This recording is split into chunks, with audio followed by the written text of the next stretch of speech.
ஆண்டவர் இயேசு கிறிஸ்துவுக்குள் அன்புமிக்க சகோதரிகளே, சகோதரர்களே, 2025 ஆண்டு புலர்கின்றது. இந்த புதிய ஆண்டு உங்களுக்கு ஆண்டவர் இயேசுவினுடைய அன்பும் அருளும் நிறைந்த, பொருள் புதிந்த ஒரு ஆண்டாக, ஆசி நிறைந்த ஆண்டாக இருக்க வேண்டும் என்று உள்ளத்தின் ஆழத்திலிருந்து முதலில் உங்களை வாழ்த்துகின்றேன். அன்புமிக்கவர்களே, ஜனவரி 1ஆம் நாளுக்குரிய மறையுரையை நாம் ஜோமிக்ஸ் அண்ட் பைபிள் என்னும் யூடியூப் சேனலிலே கேட்க இருக்கின்றோம். இந்த சேனலை சப்ஸ்கிரைப் செய்யுங்கள், உங்கள் நண்பர்களுக்கும் இதனை அறிமுகம் செய்யுங்கள். இந்த நாளுக்குரிய திருப்பலி வாசகங்கள்: முதல் வாசகம் எண்ணிக்கை நூல் 6ஆம் அதிகாரம் 22 முதல் 27 முடிய. இரண்டாம் வாசகம் கலாத்தியர் 4ஆம் அதிகாரம் 4 முதல் 7 முடிய. நற்செய்தி லூக்கா எழுதிய நற்செய்தி 2ஆம் அதிகாரம் 16 முதல் 21 முடிய. மரியா இறைவனின் அன்னை என்னும் மாபெரும் விழாவினை நாம் இன்று கொண்டாடுகிறோம். ஆண்டவர் இயேசு பிறந்த 8ஆம் நாள் அவருக்கு விருத்த சேதனம் செய்வித்து இயேசு என்னும் பெயரை சூட்டினார்கள். ஆகவே இந்த நாளுக்குரிய நற்செய்தி வாசகத்திற்கு முதலில் நாம் செவிமடுப்போம். லூக்கா எழுதிய நற்செய்தி பிரிவு 2 இறை வார்த்தைகள் 16 முதல். அக்காலத்தில் இடையர்கள் விரைந்து சென்று மரியாவையும் யோசேப்பையும் தீவன தொட்டியில் கிடத்தியிருந்த குழந்தையையும் கண்டார்கள். பின்பு அந்த குழந்தையை பற்றி தங்களுக்கு சொல்லப்பட்ட செய்தியை தெரிவித்தார்கள். அதை கேட்ட யாவரும் இடையர்கள் தங்களுக்கு சொன்னவற்றை குறித்து வியப்படைந்தனர். ஆனால் மரியா இந்நிகழ்ச்சிகளை எல்லாம் தம் உள்ளத்தில் இருத்தி சிந்தித்துக் கொண்டிருந்தார். இடையர்கள் தாங்கள் கேட்டவை கண்டவை அனைத்தையும் குறித்து கடவுளை போற்றி புகழ்ந்து பாடிக்கொண்டே திரும்பிச் சென்றார்கள். அவர்களுக்கு சொல்லப்பட்டவாறு எல்லாம் நிகழ்ந்திருந்தது.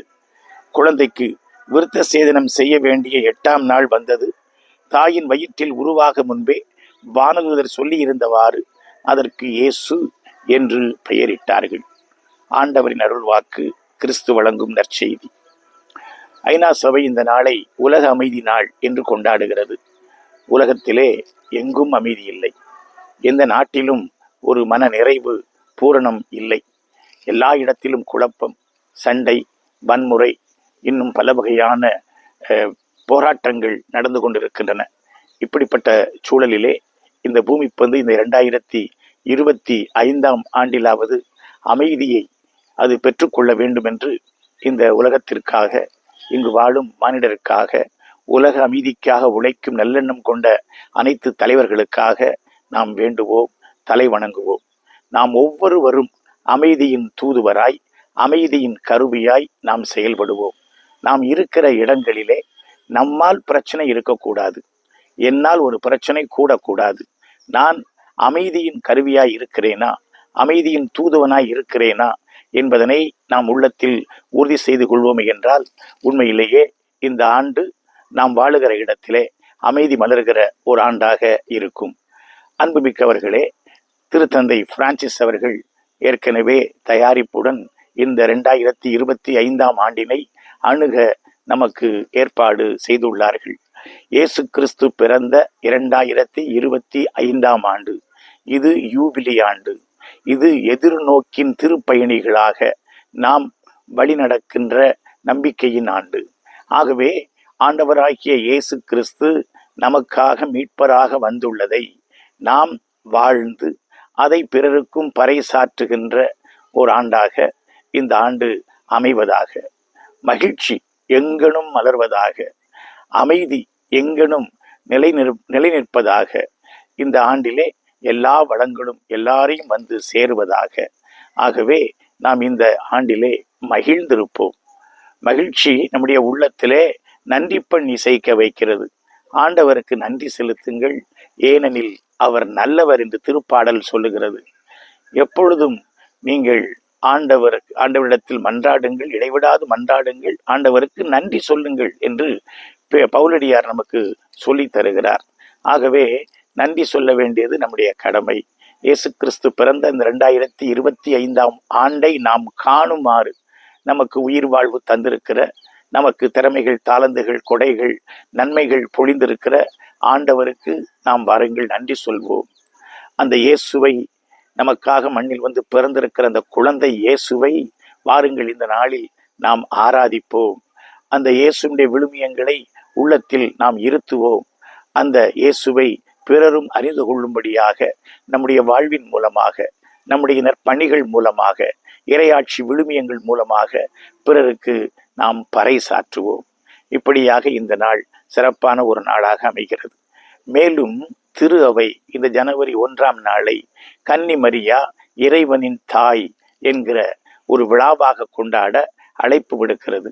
கிபி 4ஆம் நூற்றாண்டில் எபேசு நகரில் நடந்த திருச்சங்கம் மரியா இறைவனின் தாய் என்கிற கொள்கை பிரகடனத்தை அது பறைசாற்றியது.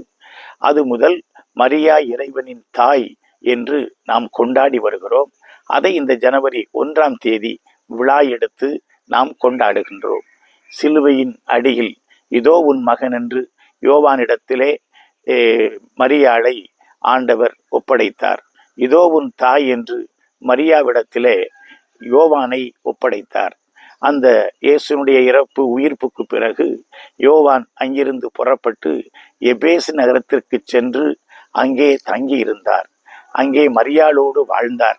மரியாவுக்கு அங்கேயும் எதிர்ப்பு கலவரம் கிளம்பிற்று. ஆகவே மரியாளை பாதுகாக்க எபேசு நகரத்தில் அருகில் இருக்கின்ற ஒரு மலை குன்றில் அங்கே இருக்கக்கூடிய ஒரு குகையில் மரியாளை மறைத்து வைத்திருந்தார் என்று மரபு சொல்லுகிறது. நான் எபேசு நகரத்திற்கு 2 தடவைகள் சென்றிருக்கிறேன். அங்கே மரியாளுக்கு ஒரு பெரிய திருத்தலம் இருக்கிறது.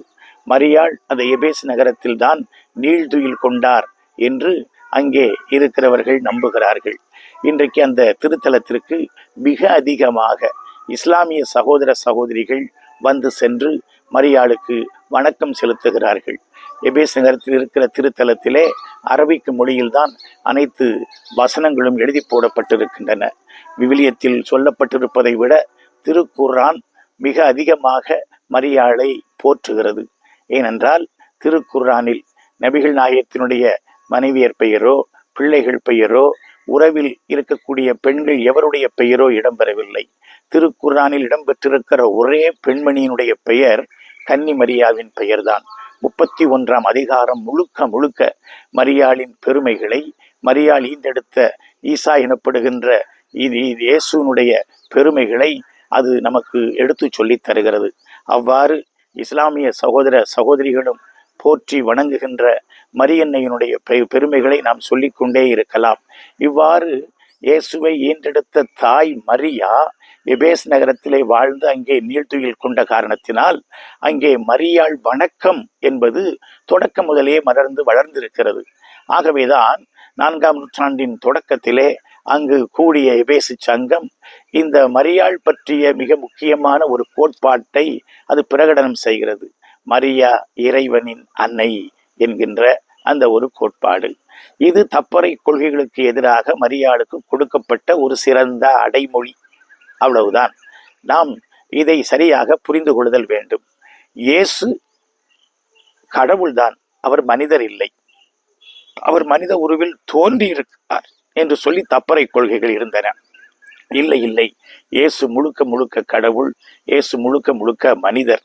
இயேசு கடவுளும் மனிதரும், 100 விழுக்காடு கடவுள் 100 விழுக்காடு மனிதர் என்பதை உறுதி செய்து அந்த இயேசு கடவுளாகிய இயேசுவை, கடவுள் மகனாகிய இயேசுவை, கடவுளும் மனிதருமாகிய இயேசுவை ஈந்தெடுத்த காரணத்தினால் மரியா இறைவனின் அன்னை என்கின்ற ஒரு அழகிய பட்டத்தினை மரியாளுக்கு அவர்கள் அன்றைக்கு சூட்டினார்கள்.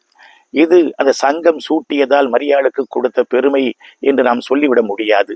ஏற்கனவே லூக்கா நற்செய்தியாளர் மரியாளை பற்றிய ஒரு ஆழமான பார்வையினை அவர் தன் நற்செய்தி நூலிலே பதிவு செய்திருக்கிறார். மங்கள வார்த்தை நிகழ்ச்சிக்கு பிறகு கடவுள் தந்த அடையாளத்தை உறுதி செய்வதற்காக மரியா ஐன்கரிம் எனப்படுகின்ற யூதேய மலைநாட்டில் உள்ள ஓர் ஊருக்கு விரைந்து செல்லுகிறார். அங்கே அவருடைய தூரத்து உறவினர் கருவுரை சொல்லப்பட்ட எலிசபெத்துக்கு 6ஆம் மாதம் கருவுற்றிருக்கிறார். கடவுளுடைய அருளால் அது நிகழ்ந்துள்ளது. ஆகவே அவரை பார்த்து அவர் வாழ்த்துகிறார். அவ்வாறு வாழ்த்துகிற அந்த இடத்திலே நாம் லூக்கா நற்செய்தி 1ஆம் அதிகாரத்தில் 39 முதல் 46 முடிய உள்ள வசனங்களிலே மரியாளை பற்றி 5 விசேட கருத்துக்களை எலிசபெத் அம்மாள் சொல்லுவதை நாம் பார்க்கலாம். அதில் அவர் சொல்லுகிறார் பாருங்கள், பெண்களுக்குள் நீர் ஆசி பெற்றவர், உன் வயிற்றில் வளரும் குழந்தையும் ஆசி பெற்றதே. என் ஆண்டவரின் தாய் என்னிடம் வர நான் யார்? உன் வாழ்த்துறையின் காதில் விழுந்ததும் என் வயிற்றினுள்ளே குழந்தை பேருவகையால் துள்ளிற்று. ஆண்டவர் உமக்கு சொன்னவை நிறைவேறும் என்று நம்பிய நீர் பேறு பெற்றவர் என்று மரியாளை வாழ்த்துகிறார். இந்த 5 வசனங்களையும் தனித்தனியாக நாம் எடுத்து சொல்லி மரியாளின் பெருமைகளை அடுக்கலாம். ஆனால் இங்கே நம்முடைய கவனத்திற்கு இந்த நாளில் இருக்கிற ஒரு வசனம் என்னவென்றால் 43. என் ஆண்டவரின் தாய் என்னிடம் வர நான் யார் என்று அவர் மரியாளை சொல்லுகிறார். மரியாளை அவர் சொல்லுகிற வார்த்தை, நீர் ஆண்டவரின் தாய். ஆகவே விவிலியமே மரியாளுக்கு இந்த பட்டத்தை கொடுத்து விட்டது. எலிசபெத் அம்மாள் அன்றைக்கே இந்த பட்டத்தினால் மரியாளை வாழ்த்தி விட்டார். ஆகவே இங்கே யாரும் இடரல் அடைய தேவையில்லை. ஏனென்றால் இறை வார்த்தையில் இடம்பெற்றிருக்கிற ஒரு அழகான மரியாளை குறித்த அடைமொழியைத்தான் இன்றைக்கு விழாவாக நாம் கொண்டாடுகிறோம். மரியா ஆண்டவரின் தாய், மரியா இறைவனின் தாய். அன்புமிக்கவர்களை, மீட்பின் வரலாற்றில் மரியா மிக முக்கியமான ஒரு கதாபாத்திரம். கடவுள் தேர்ந்து கொண்ட மீட்பை எல்லாருக்கும் வழங்குகிற அந்த கதாபாத்திரங்களுள் மரியா மாபெரும் பங்களிப்பை தந்தவர். மரியாளுடைய மங்கள வார்த்தை நிகழ்ச்சியினால்தான் புதிய ஏற்பாடு புலர்ந்தது. மரியாளுடைய ஆம் என்ற அர்ப்பணத்தினால்தான் உருவமில்லா கடவுள் உருவம் கொண்டு மனிதராய் வந்தார். மரியாளுடைய அந்த அர்ப்பணமும் வாழ்வும் நமக்கு படிப்பினையாய் அமைகிறது. அப்படிப்பட்ட மரியாளை, புதிய ஏற்பாட்டை தொடங்கி வைத்த மரியாளை, இந்த பூ உலகுக்கு பூபாலத்தை முழங்கிய மரியாளை, மீட்பை கொண்டு வருவதற்கு கருவியாய் விளங்கிய மரியாளை ஒரு புதிய ஆண்டு தொடங்குகிற பொழுது நாம் நினைவில் கொள்வது எவ்வளவு சால பொருத்தமாக இருக்கிறது. ஆகவே நாம் இன்றைக்கு மரியாளை சிறப்பாக நினைவு கூறுவோம். மரியாளோடு இணைந்து குழந்தை இயேசுவை அன்றைக்கு இடையர்கள் வணங்கி மகிழ்ந்தார்கள் என்று சொல்லி இன்றைய நற்செய்தியிலே நாம் வாசிக்க கேட்டோம். அவர்களுக்கு சொன்னபடியே அனைத்தும் இருந்தன. ஆகவே மரியாளை குறித்தும் அவர்கள் மகிழ்ந்தார்கள், குழந்தை இயேசுவை குறித்தும் அவர்கள் மகிழ்ந்தார்கள். ஆகவே இந்த இடத்திலே தாயோடு சேர்ந்த சேய், சேயோடு சேர்ந்த தாய் இங்கே நம்முடைய வணக்கத்தை பெறுகிறார்கள். கடவுள் நினைத்தால் எந்த விதத்திலும் அவர் இந்த உலகத்தில் ஒரு குழந்தையை, நமக்கு மீட்பை தந்திருக்க முடியும். ஆனால் அவர் ஒரு பெண்ணிடம் பிறந்தவராக, அவர் பெயர் மரியா என சொல்லப்படுகிற அவரிடம் பிறந்தவராக இந்த மண்ணுலகுக்கு வந்தார் என்கிற பதிவு மிக மிக முக்கியமானது. ஆகவேதான் இன்றைய 2ஆம் வாசகம் நமக்கு கலாத்தியருக்கு எழுதிய திருமுகம் 4ஆம் அதிகாரம் 4 தரப்பட்டிருக்கிறது. பவுலடியார் இவ்வளவு அழகாக அழுத்தமாக அவர் ஒரு பதிவை சொல்லுகிறார். புதிய ஏற்பாட்டு 27 நூல்களுள் காலத்தால் முதலாவதாக மரியாளை பற்றி எழுதப்பட்டிருக்கிற ஒரு வசனம் இதுதான். பவுலடியார் மரியாளை பற்றி தெளிவாக அழுத்தமாக தருகிற வசனமும் இதுதான். ஆகவே இந்த வசனம் மிக முக்கியமான ஒரு வசனம். மரியாளை பற்றிய முதலாக பதிவு செய்யப்பட்ட தொடக்க கால திருச்சபையின் வசனம் இது. காலம் நிறைவேறிய போது திருச்சட்டத்திற்கு உட்பட்டிருந்த நம்மை மீட்டு நாம் தம் பிள்ளைகளாக்குமாறு கடவுள் ஒரு அநாதி திட்டத்தை இங்கே அவர் நிறைவேற்றுகிறார். நியாயப்பிரமாணம் என சொல்லப்படுகிற ஆண்டவருடைய கட்டளைகள், ஆண்டவருடைய திருச்சட்டம், ஆண்டவருடைய ஒழுங்குகள், இந்த சட்ட மனப்பான்மைக்கு மக்கள் உள்ளாகி போய் அதில் விடுதலையாக முடியாமல் அவர்கள் தத்தளிக்கிறார்கள். ஆகவே அவர்களை விடுவிக்க ஆண்டவர் விரும்புகிறார். ஆகவே திருச்சட்டத்திற்கு உட்பட்டிருந்த நம்மை மீட்டு தம் பிள்ளைகள் ஆக்குமாறு, கடவுளுடைய பிள்ளைகளாக நாம் அந்த நிலையை இழந்து விட்டோம், அதை மீண்டும் நாம் பெற்றுக்கொள்ளுமாறு கடவுள் என்ன செய்கிறார்? தம் மகனை அனுப்புகிறார். அங்கே பதிவு செய்கிறார் பாருங்கள், பெண்ணிடம் பிறந்தவராக அனுப்புகிறார். பெண்ணிடம் பிறந்தவராக அனுப்புகிறார். ஏனென்றால் ஒரு மனிதராக அனுப்பினார். அங்கதான் ஒரு குழந்தையாக அனுப்பினார், ஒரு ஏழையாக அனுப்பினார். யார் அந்த பெண் அப்படின்னு ஒரு கேள்வி கேட்க வேண்டும். அப்பொழுது விவிலியத்தின் மற்ற பக்கங்கள் நமக்கு பதில் சொல்கிறது. அவர் பெயர் மரியா, அவர் நாசரேத்தூர் அன்னை என்கிற விடை நமக்கு அங்கே கிடைக்கிறது. ஆகவே ஒரு பெண்ணிடம் பிறந்தவராக, அந்த பெண் சிறப்புக்குரியவர், அவர் சிறப்பான அழைப்பை பெற்றவர், சிறப்பான அருள் பெற்றவர், சிறப்பான விதத்திலே நமக்கு படிப்பினையாய் இருக்கிறவர். திருச்சட்டத்திற்கு உட்பட்டவராகவும் அனுப்பினார் இதற்காக நாம் அடிமைத்தனத்திலிருந்து விடுதலையாகி ஆண்டவருடைய பிள்ளைகள் ஆகுமாறு சிலுவையின் அடியில் யோவானை தன்னுடைய மகனாக மரியா ஏற்றுக்கொண்டார். அவர் சீடர்களை தன் மகனாக ஏற்றுக்கொண்டார். நாமும் அந்த சிலுவையின் அடியில் மீட்கப்பட்டு மரியன்னையை நம் தாயாக ஏற்றுக்கொள்கிறோம். அவரும் நம்மை தன்னுடைய பிள்ளைகளாக ஏற்றுக்கொள்ளுகிறார். அருட்தந்தை ஒய் இருதயராஜ் அவர்கள் அழகாக குறிப்பிடுவார்கள், மரியா நம்மை எப்பொழுதும் தன்னுடைய பிள்ளைகளாக ஏற்றுக்கொண்டிருக்கிறார். மரியாளை நாம் அன்னையாக ஏற்றுக்கொண்டிருக்கிறோம். அவர் அன்னைக்குரிய நிலையில் எப்பொழுதும் அரவணைக்கிறவராக, இரக்கம் பாராட்டுகிறவராக, பரிந்துரைக்கிறவராக, மேலும் நமக்காக படிப்பினைகள் தருகிறவராக அவர் விளங்குகிறார்.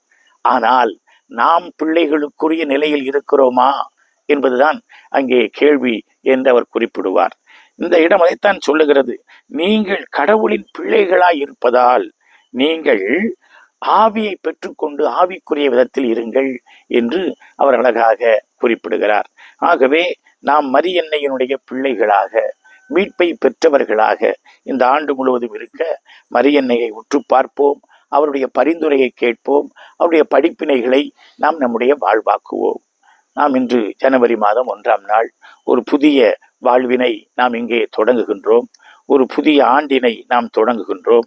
புதிய ஆண்டை தொடங்குகிற பொழுது பெரும்பாலும் நிறைய பேர் தங்களுடைய உள்ளத்திலே புது புது திட்டங்கள், எண்ணங்கள், தீர்மானங்கள், புது புது வைராக்கியமான சில முடிவுகளை எல்லாம் வைத்திருப்பார்கள். பவுலடியார் சொல்லுகிற ஒரு சிந்தனையை இந்த புத்தாண்டிலே நான் உங்களுக்கு வைக்க விரும்புகிறேன். பிலிப்பியருக்கு எழுதிய திருமுகம் 3ஆம் அதிகாரம் 12 முதல் 14 முடிய உள்ள வசனங்கள். நான் இவற்றை ஏற்கனவே அடைந்து விட்டேன் என்றோ நிறைவு எய்து விட்டேன் என்றோ சொல்லுவதற்கு இல்லை. கிறிஸ்து இயேசு என்னை ஆட்கொண்டதற்கான நோக்கம் நிறைவேறுவதற்காக தொடர்ந்து ஓடுகிறேன். அன்பர்களே, இந்நோக்கம் நிறைவேறிவிட்டது என நான் எண்ணவில்லை. ஆனால் ஒன்று மட்டும் செய்கிறேன், கடந்ததை மறந்துவிட்டு முன்னிருப்பதை கண்கொண்டு பரிசு பெற வேண்டிய இலக்கை நோக்கி தொடர்ந்து ஓடுகிறேன். கிறிஸ்து இயேசுவின் மூலம் கடவுள் எனக்கு மேலிருந்து விடுவிக்கும் அழைப்பே அப்பரிசாகும். இந்த இயேசு கிறிஸ்து பிறந்த 2025ஆம் யூபிலி ஆண்டிலே இயேசுவின் மீது நாம் கண்களை பதிய வைத்து நாம் தொடர்ந்து ஓடுவோம். கடந்த காலத்தின் கசப்புக்கள், காயங்கள், வருத்தங்கள், தோல்விகள் இவைகளை நாம் தூர வைத்து விடுவோம். பரிசு பெற வேண்டும், இயேசுவோடு ஒன்றிக்க வேண்டும். நாம் அதை பெறுவதற்காக இலக்கை நாம் நோக்கி தொடர்ந்து ஓடுதல் வேண்டும். நம்முடைய வாழ்வின் திட்டங்கள் எல்லாம் நிறைவேறிவிடவில்லை, நிறைவேற வேண்டி இருக்கிறது. நாம் நம்பிக்கையோடு தொடர்ந்து ஓடுவோம் என்று இந்த வசனம் சொல்லித் தருகிறது. இதையே இந்த ஆண்டுக்கான ஆசிராக நான் குறிப்பிட விரும்புகிறேன். இன்று முதல் வாசகம் நமக்கு எண்ணிக்கை நூல் 6ஆம் அதிகாரத்திலிருந்து எடுக்கப்பட்டிருக்கிறது. இஸ்ரேல் மக்களை ஆசீர்வதிக்கும் பொழுது இந்த வார்த்தைகளை சொல்லி, நீ அவர்களை ஆசீர்வதி என்று மோசேக்கு சொல்லப்பட்ட வார்த்தைகள். இந்த வார்த்தைகளை இன்றைக்கு நாம் கேட்கிற பொழுது கடவுள் நம்மையும் ஆசீர்வதிக்கிறார், நம் குடும்பங்களையும் ஆசீர்வதிக்கிறார், நாம் செய்யும் தொழில் முயற்சிகளையும் ஆசீர்வதிக்கிறார். இந்த ஆண்டின் ஒவ்வொரு நாளையும், ஒவ்வொரு நிகழ்வையும், ஒவ்வொரு பொழுதையும், ஒவ்வொரு நொடியையும் அவர் ஆசீர்வதிக்கிறார் என்கிற உணர்வோடு இந்த ஆசீரை நாம் பெற்றுக்கொள்வோம். அது சொல்லுவது என்ன? ஆண்டவர் உனக்கு ஆசி வழங்கி உன்னை காப்பாராக. ஆண்டவர் தம் திருமுகத்தை உன்மேல் ஒளிரச் செய்து உன் மீது அருள் பொழிவாராக. ஆண்டவர் தம் திருமுகத்தை உன் பக்கம் திருப்பி உனக்கு அமைதி அருள்வாராக. இந்த ஆசீர், இந்த வளங்கள், இந்த செழிப்பு, இந்த நலன்கள், இந்த அமைதி அத்தனையும் நாம் பெற்றுக்கொள்ள பிள்ளைகளுக்குரியவர்களாய் இந்த நாட்களில் நாம் வாழ்வோம். வாருங்கள், குடிலுக்கு சென்று கன்னி மரியாளோடு இருக்கிற இயேசுவை நாம் ஆராதித்து நாம் நம்மை பணிந்து கொள்வோம். ஆமென்.